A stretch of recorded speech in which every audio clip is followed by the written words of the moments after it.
Hello everyone. Today we'll be taking a look at Bitcoin, which as expected has set a new all-time high and has come very close to the $112,000 mark. At the moment, Bitcoin's maximum is $111,999.79. It fell short of 112,000 by just 21 cents. And in this video, we'll try to figure out whether we should expect even higher levels or if the conditions for a reversal and a major downward move have already formed. If we look at the top of the screen at the state of the stock market, we'll see that the Dow Jones Index has risen by 0.5%, the S&P 500 by 0.6%, and the Nasdaq by 0.7%. And if you remember, I mentioned that the greatest threat to Bitcoin is the overheating and overbought condition of the stock market. Nevertheless, despite everything, the stock market continues to grow, even with the tariffs imposed by Trump, which for many, though not the most significant countries in the global economy, have already been announced at rates of 25–50%. Nevertheless, this did not cause any kind of shock reaction in the global community, so to speak, and the US stock market continues to grow. Accordingly, it opens a window of opportunity for the cryptocurrency market, specifically for Bitcoin, which today has reached a new all-time high and is currently trading above $111,000. Now, let's try to analyze the current situation, first on the global monthly time frame, then on the weekly, and then we'll return to the current chart on the daily candles to assess the prospects for a decline or for further growth. Let me remind you, please subscribe, hit the notification bell, and don't miss the new reviews, which will cover not only Bitcoin. By the way, in the previous review about Ethereum, I also mentioned the potential for growth, and Ethereum is indeed rising. So let's remove the markings from the chart and switch to the monthly candles. What do we see on the monthly candles? I'll repeat a few things, but they're quite important. So the May candle closed at the highest historical maximum at that time. It was $111,980, and this was the highest monthly candle closed by its body.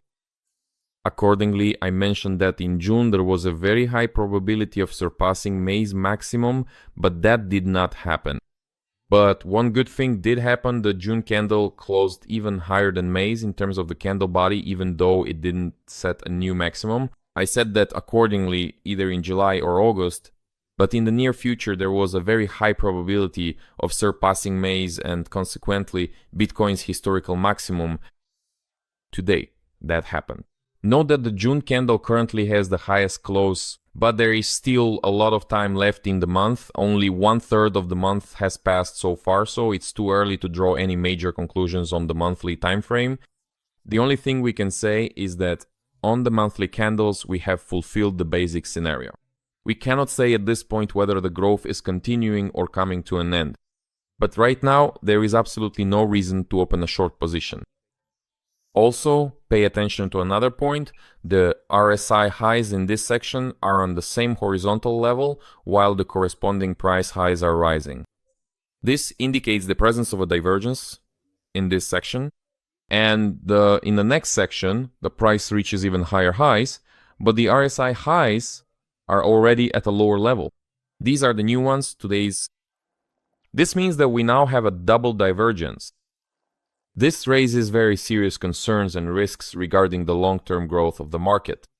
So yes, it is not forbidden or impossible that we might continue moving upward. Yes, I mentioned that this will likely happen in the area not only around 112,000, but also 115 and maybe even 128,000.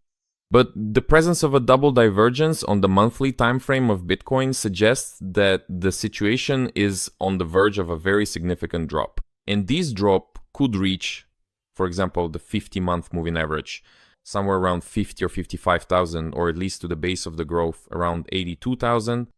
And I think we will see this scenario play out. We will see Bitcoin below $90,000. But right now, looking at the monthly candles, so by the monthly candles, there is not a single reason to consider short positions. Now let's switch to the weekly time frame. What do we see on the weekly time frame? Again, I want to draw your attention to how simple this analysis is. That is, we're not making any markings. We don't have any super complicated indicators, right? We have moving averages, we have the RSI indicator, and we have the price chart. Now, take a look. On the weekly candles, we are consistently making higher highs, both in the candle bodies and the wicks.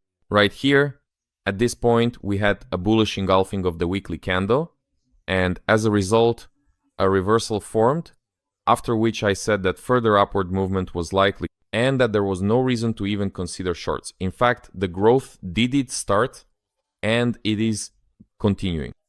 And again, as long as we see that all the wicks are green, there's no reason to even think about taking short positions. And here too, with this particular tool and this markup, we can't say which area the growth might reach. And for that, we switch well. If the growth continues, for this, we switch to the daily time frame and turn on the markup. So on the daily time frame, we see two things. First, we see that Bitcoin is trading above all the moving averages on the daily chart.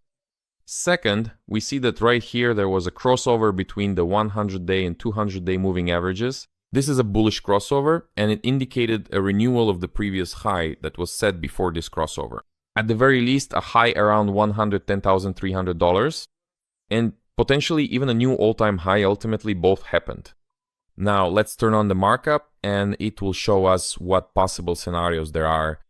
So on this markup, we have the chart, not the chart, but an ascending channel, which is drawn based on the extreme points, right?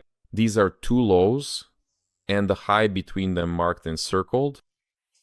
Accordingly, within the boundaries of this channel, we could potentially rise somewhere up here to the area of the upper boundary. Considering that one way or another there is some rightward shift over time, this could be slightly to the side. And note, I don't know exactly where this is. I just moved the circle to an approximate area where we could potentially rise. Well, Bitcoin, and now we set and mark the level on $130,000. But it's absolutely not necessary that we'll go straight to the edge of the channel. We can split this area in half and end up roughly in the middle of this region. And the middle of this area is the level somewhere around $120,000. And every time we look this high $120,000, $130,000, we have to keep in mind the double divergence on the monthly time frame, on the monthly candles. So we need to be very cautious, but nevertheless, we continue to look upward toward the area of $120,000 to $130,000. Now, we're going to do two things. First, let's see if there are any reversal structures on the 4-hour candles. And second, let's check if there are any divergences on the weekly candles, because I forgot to look at that. Now, let's remove all the markings and once again look at the weekly time frame in the simplest way. What do we see here? Oh, that's not quite right, just a second. So on the weekly time frame, we can see that we have, notice, a higher high with a lower high on the RSI. And this should raise, well, certain concerns about the continuation of the uptrend. But there's a nuance here. Notice that between these RSI highs, the RSI dropped below the 50 mark. If that happens, then such a divergence is not considered, let's say, reliable. It's not reliable enough. This means that from this high, the drop to the 50 level basically canceled out a full-fledged quality divergence. And that's why this situation can only be called a divergence with a big stretch. Now let's look at the 4-hour candles. Still, we have to take this point into account. Even though it's a questionable divergence on the weekly time frame, nevertheless, this situation also indicates that we need to be very careful.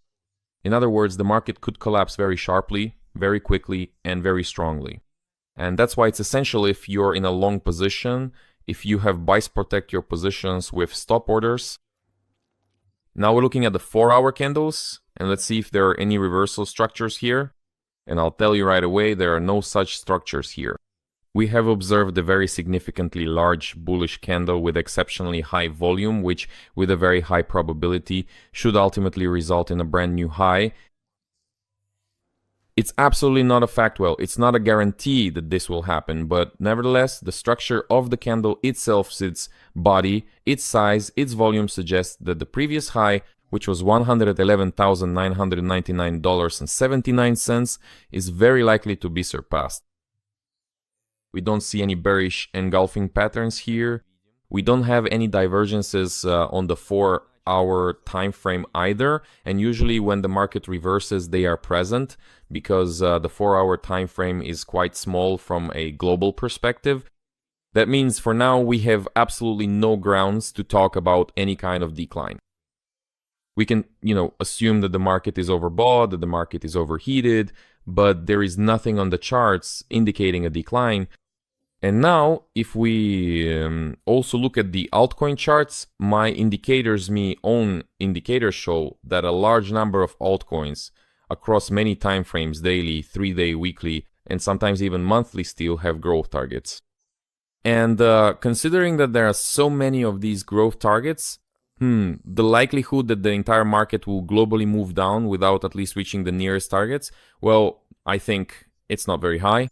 It's far from zero. There are significant downside risks, but nevertheless, taking all factors into account, I would say that growth is more likely to continue. Yes, we might see some kind of local pullback, a local correction after today's surge to around $112,000, but nevertheless, the chart doesn't indicate anything about going short. At the moment, the chart suggests that the upward movement is likely to continue. That's what the 4-hour candles, daily, weekly, and monthly charts are showing. But again, to draw any solid conclusions based on the monthly or weekly candles, you need to wait for the current candle, which has set a new all-time high to close, and only then make a judgment. Well, there isn't much time left until the week closes, but there are still a full 20 days until the end of the month. Subscribe to the channel, leave your comments, hit the bell, and see you next time. Goodbye.